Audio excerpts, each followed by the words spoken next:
March 2026. A slim document arrived from Wallkill, New York, and quietly detonated a narrative the organization had defended with unwavering certainty for exactly 20 years. No fanfare, no apology, no public acknowledgement of the human cost. It appeared almost invisibly, buried near the back of the June 2026 issue of the Watchtower, under the unassuming heading, Questions from Readers.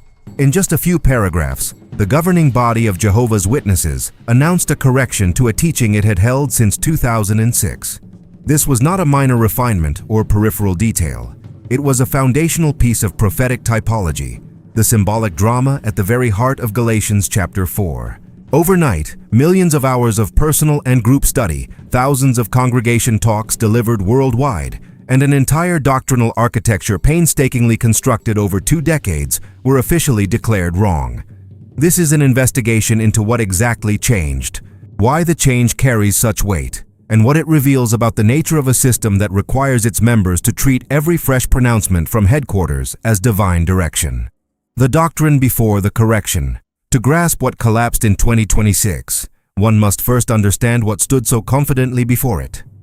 In the first century, the Apostle Paul wrote to the congregations in Galatia and employed a striking literary device.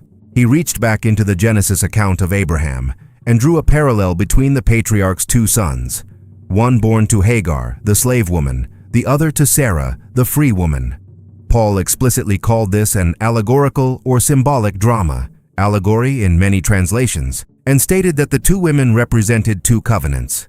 On this scriptural foundation, the Watchtower organization, beginning with the March 15, 2006 Watchtower, erected a specific and highly detailed doctrinal interpretation, one it presented to millions of Jehovah's Witnesses as the accurate, spirit-directed understanding of the passage. The teaching was consistent and emphatic. Hagar symbolized the Mosaic Law covenant, the arrangement Jehovah made with the nation of Israel at Mount Sinai in 1513 BCE. That covenant was portrayed as one of slavery and heavy obligation, an arrangement no imperfect human could ever fulfill perfectly, and therefore one that could never grant true freedom or sonship. Sarah, in sharp contrast, represented something far superior. The new covenant, the arrangement mediated by Jesus Christ and directed specifically toward the 144,000 anointed Christians who would rule with him in heaven. This pairing was not optional or speculative.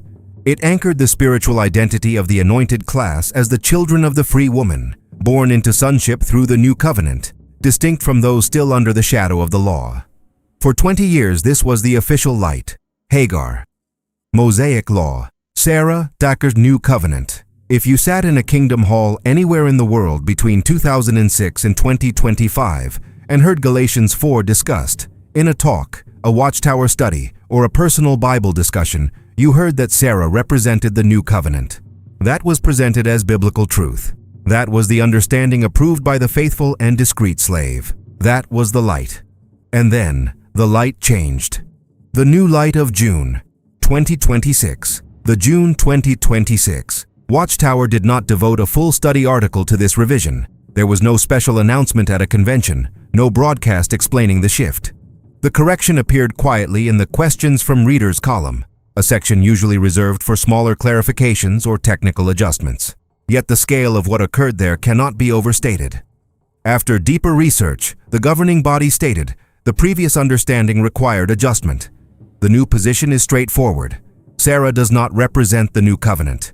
Sarah represents the Abrahamic covenant. The reasoning, at least on the surface, is presented as logical. Paul, the organization now argues, was contrasting Hagar and the Mosaic Law with something that existed long before Sinai, not with something that came centuries later through Christ. The Mosaic Law began at Sinai in 1513 BCE. The Abrahamic covenant was established much earlier, when Jehovah promised Abraham that through his offspring, all nations of the earth would be blessed. Because Paul's entire argument turns on the contrast between slavery, bondage, and freedom promise, the governing body now concludes that the true counterpart to the law covenant has always been the Abrahamic covenant, not the new covenant.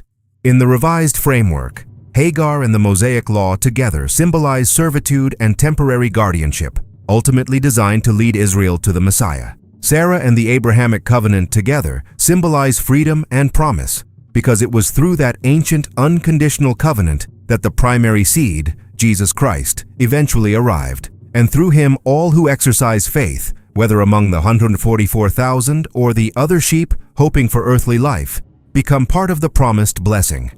The new covenant, in this new arrangement, is no longer symbolically tied to Sarah. That is the updated light, presented as clear, presented as final, presented as authoritative, until the next adjustment. The investigative problem. Here the facts become uncomfortable. The Greek text of Galatians chapter 4 has not changed in nearly 2,000 years. The manuscript tradition remains stable. No newly discovered scroll or archaeological find has suddenly recontextualized Paul's words. Nothing in the original language has altered since the March 15, 2006, Watchtower confidently taught the old view. The shift originates entirely from the current judgment of the men presently serving on the governing body. And this is where a specific organizational statement from 2015 makes the 2026 correction particularly revealing and ironic. In that year, the Watchtower released guidance cautioning Jehovah's Witnesses against constructing elaborate prophetic types and antitypes, unless those connections were explicitly stated or strongly supported in Scripture itself. Leadership openly admitted that earlier generations had sometimes allowed imagination to outrun the biblical text, producing complex symbolic frameworks that lacked direct scriptural warrant. The organization called for greater restraint. It demanded clear biblical grounding. Yet the 2026 adjustment directly contradicts that very principle. Nowhere in Galatians 4 does Paul state that Sarah represents the Abrahamic covenant. He says the two women represent two covenants. He does not name the second covenant in the explicit way the new interpretation requires. The conclusion that Sarah must symbolize the Abrahamic covenant rather than the new covenant is itself an interpretive inference, an extra-biblical leap. In other words, the organization has replaced one extra-biblical symbolic application with another extra-biblical symbolic application, while simultaneously citing deeper research and the 2015 principle of scriptural caution, as though the change were the inevitable result of scholarship, rather than the decision of a small committee in upstate New York. The weight of what was discarded. Consider the sheer volume of what this correction discards. Every Watchtower, book, brochure, and workbook from 2006 onward that discussed Galatians 4 taught the old framework. Every elder who prepared a public talk on Christian freedom or the anointed class repeated that Sarah equaled the new covenant. Every pioneer, every Bible study conductor, every parent conducting family worship walked new publishers, interested ones, and newly baptized ones through those articles and presented the teaching as current truth from Jehovah through his channel. Imagine the Bible student who spent years building faith on those explanations. Imagine the newly baptized publisher who internalized this light as foundational to their spiritual identity. Imagine the longtime witness who used this typology to comfort others about the privilege of the anointed or the hope of the other sheep, only to be told, without warning or pastoral discussion, that it was never correct. There is no accompanying theological essay exploring where the previous view went wrong. There is no open forum for elders or publishers to ask questions. There is only a brief footnote referencing the 2006 article, the new explanation, and the unspoken expectation that the matter is closed and obedience is required. In most religious communities, a revision of this magnitude would prompt serious discussion, published disagreement, or at least transparent acknowledgement of the human and spiritual impact. The Watchtower organization offers none of these. It offers the correction and the demand to accept it. The institutional logic. There is a logic to how such changes succeed without fracturing the organization. The Watchtower repeatedly quotes Proverbs 4:18. The path of the righteous is like the morning light that grows brighter and brighter until full daylight. When doctrine changes, it is never framed as evidence of past error or fallibility. It is framed as evidence of progress. Correction becomes advancement. Previous misunderstandings become earlier stages of illumination that Jehovah has now graciously clarified.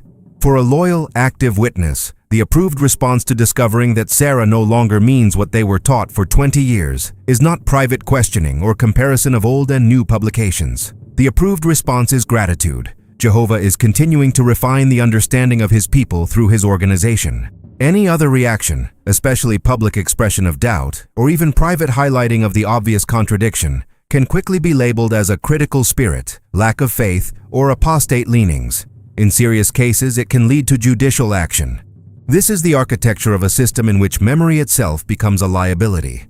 The longer a person has been associated, the more discarded teachings they carry in their mind.